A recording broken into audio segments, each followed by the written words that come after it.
value creation, but usually internal auditors are challenged by their clients that they might not add the value that they want. But who decides that which value has been added, and is this value relevant or not? How do you put a value on a whole?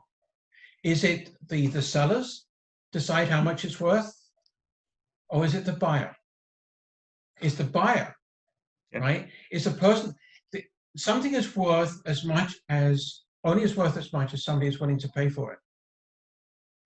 So the value for internal audit work is the value that's placed on it by our customers.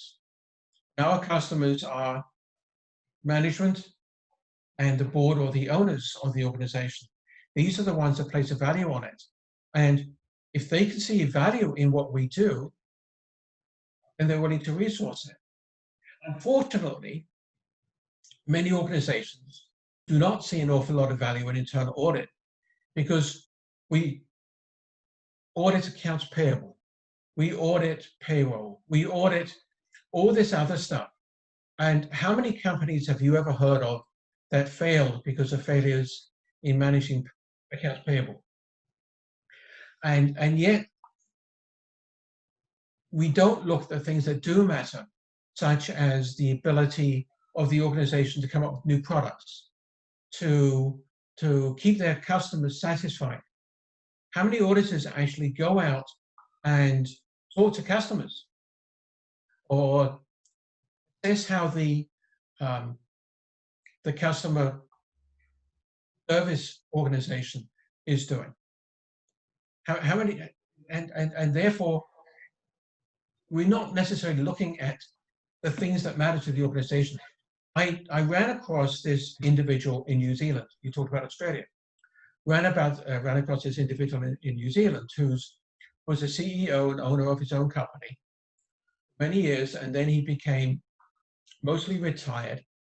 But as a CPA, he was on boards, sometimes as chairman, but mostly as chairman of the audit committee. And he said something like 80% of internal audit findings are mundane operational issues. Mundane operational issues. Now, why would they pay for that? On the other hand, when internal audit is telling them about things which will matter to the quality of success, the achievement of objectives, whether the people, the systems, the organization will actually be able to help them achieve what they're trying to achieve for the year, achieve their strategies. That's helpful. But again, it's about auditing the things that matter, doing them fast so that you can give the information about them when it matters. Now, as you said, I mean, you touched base on this, but how we integrate, I mean, between these concepts, I mean, the agile auditing and auditing what matters. We need to understand what our role is and how we can be of value to the organization. Not only the executives, but also the board in terms of making sure that they understand and have confidence in how the business is being valuable to them. Now, how can we do that? How can we do that in a way that tells them what they need to know, but doesn't tell them what they don't need to know? Don't bury a gem of gold in a barrel of waste. We tend to put so much in our communications that it tends to hide the one or two things that we really need to know. So I think it comes back down to understanding what is our role. Our role is to help the organization be successful. Not only not fail, not only to avoid failure, but also to achieve success. And that means that we have to figure out how we're going to do this. And perhaps we need to and take the opportunity that we have with everything around us changing, sit back and say, why are we doing this way? Why are we auditing accounts payable instead of cash flow optimization? Why are we auditing inventory instead of asking whether people are going to be able to come out of this safely. And who do we need to do this work? What kind of skills and knowledge and experience is it necessary to actually be able to give our customers in management and on the executive team information which they are willing to pay for?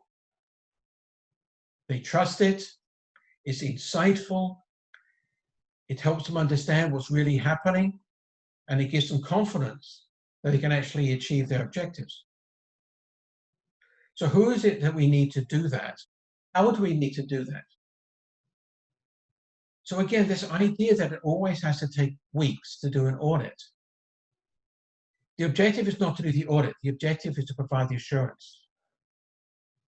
How can we do that quickly? How can we stop, for example, how can we stop auditing when we realize there's nothing important going on? Just stop. We're just wasting our time continuing to look at this when we're not going to find anything that's meaningful, that's going to drive any significant action. There are so many other things we can be looking for. And so this is a time for us to be stepping back and saying, why are we here?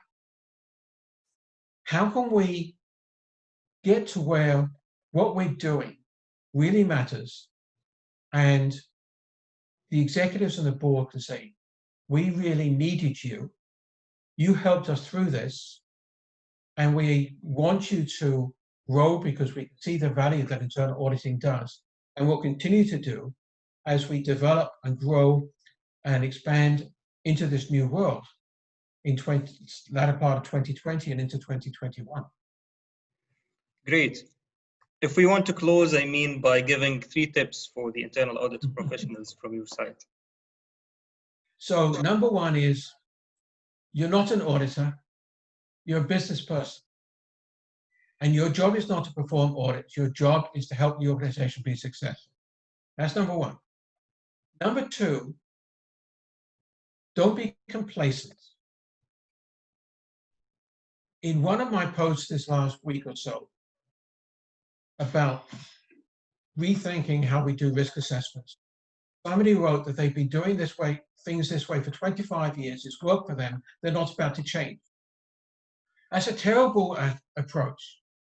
We should always be reimagining what we're doing and asking ourselves, I know it worked in the past, but is this the right way to do things now? Is there a better way? And the third thing is, don't let independence and objectivity stop us from doing what is right. Do what is right for the organization and worry about independence and objectivity later. Great. These are great tips. I thank you again for accepting my invitation, and thank you very much. If you have any final message. Just everybody go out there and win for your organization and for yourself.